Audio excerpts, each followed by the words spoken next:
capable they are. They're beyond just a terrorist group. They marry ideology, a sophistication of strategic and tactical military prowess. They are tremendously well funded. Oh, this is beyond anything that we've seen. And new details emerging all the time of how Special Forces soldiers tried but failed to rescue the journalist James Foley and others being held captive in Syria. A mission, we're told, of meticulous planning, but that was ultimately fruitless. The mission was executed flawlessly after a significant period of preparation and planning and rehearsal. And it turned out that the hostages were no longer at that location. Good morning. It is Thursday, August 21st. Rarely does a day go by in America where the morning headlines aren't dominated by Iraq. A failed rescue inside Syria. The murder of US journalist James Foley has led to much soul-searching. The United States has now launched a federal investigation into the 40-year-old's death.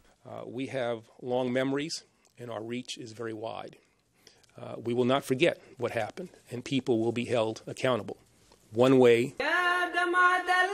The so-called Islamic State now stretches over huge swaths of Syria and Iraq. It has heavy weapons, American-made ones, stolen from the Iraqi army. And ISIS is imposing its medieval interpretation of Islamic law. Yet many are rushing to become citizens of this barbaric nation. We just want to meet our Lord. The last voice James Foley heard was of his murderer, with what some say sounds like a British accent. This is James Wright Foley, an American citizen of your country. Britain's Prime Minister David Cameron was appalled. It looks increasingly likely that it is a British citizen. Now, this is deeply shocking.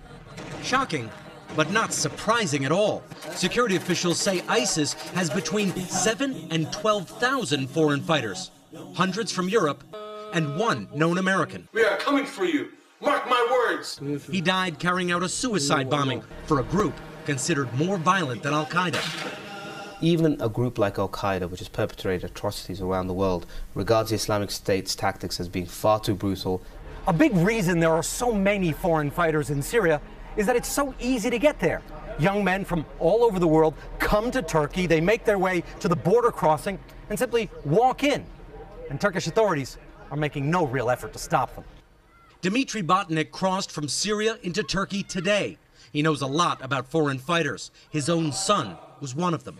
Dmitry says he was lured in, believing he'd be helping Muslims. You know, inside, step by step, they change their minds, you know. Radicalizing them.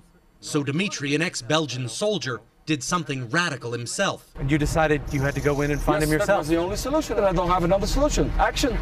I couldn't stay at home. Dmitry went to Syria, found his son, and brought him out. Now, other parents have asked Dmitry to